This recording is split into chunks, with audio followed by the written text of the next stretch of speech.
dengan terjadinya peristiwa semacam ini, penggembosan, penggalangan voter oleh sekjen dan juga salah satu exco untuk kepentingan lain, ini menurut saya sudah jadi presiden buruk. Sudah menjadi moral yang buruk di organisasi atau di sepak bola.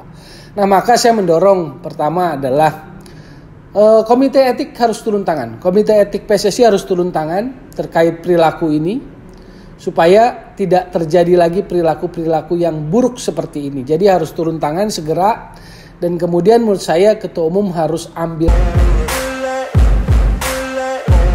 Oke, balik lagi di Gocek, Bung Toel.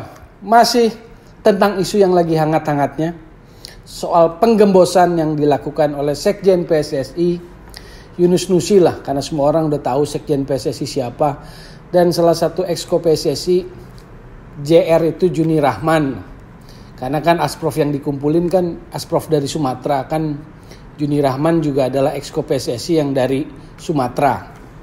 Nah, poin yang saya mau sampaikan adalah seperti ini. Apakah saya kaget dengan hal-hal seperti itu? Saya sama sekali nggak kaget. Terus terang aja saya yang sama sekali nggak kaget.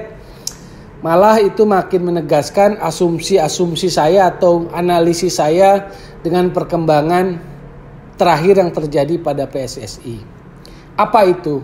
Jadi waktu PSSI tanggal 28 Oktober memutuskan untuk menggelar KLB, saya melihat ada dua faktor yang memaksa PSSI melaksanakan KLB. Satu faktor eksternal, yaitu rekomendasi TGIPF. Bagian mana yang rekomendasi TGIPF itu menekan atau menyandera PSSI adalah bagian yang kompetisi tidak akan diizinkan jika PSSI tidak melaksanakan KLB. Jadi kompetisinya disandera. Roh sepak bolanya, marwah sepak bolanya disandera. Kompetisi tidak akan diizinkan selama PSSI belum menggelar KLB. Itu menyandera. Itu dari sisi faktor eksternal.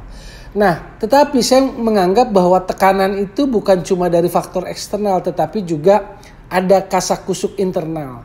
Apa itu? Menurut saya waktu itu atau dalam beberapa hari ini, atau dalam beberapa hari lalu, dalam beberapa minggu lalu, saya menganggap bahwa memang di antara para exco sudah tidak solid, alias sudah ada yang balik kanan atau balik badan.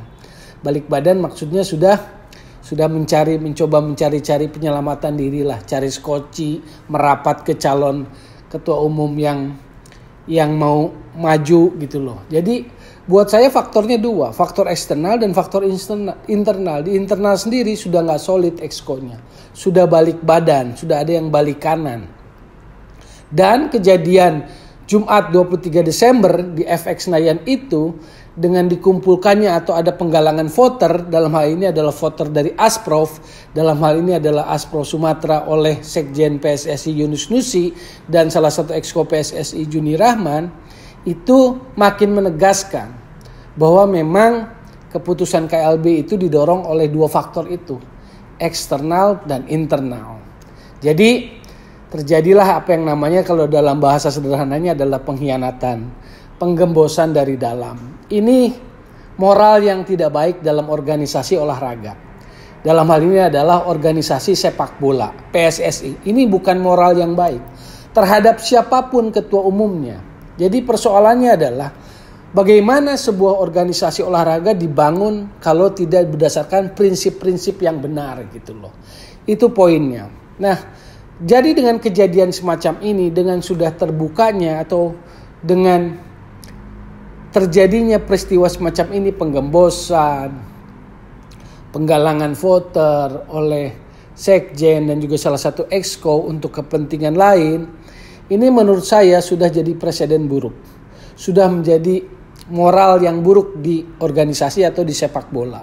Nah, maka saya mendorong pertama adalah komite etik harus turun tangan. Komite etik PSSI harus turun tangan terkait perilaku ini, supaya tidak terjadi lagi perilaku-perilaku yang buruk seperti ini. Jadi harus turun tangan segera, dan kemudian menurut saya ketua umum harus ambil tindakan.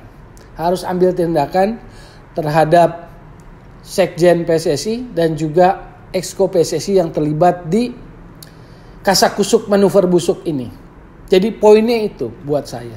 Jadi sekali lagi, Dugaan asumsi saya bahwa semua ini terjadi selalu karena ada faktor internal.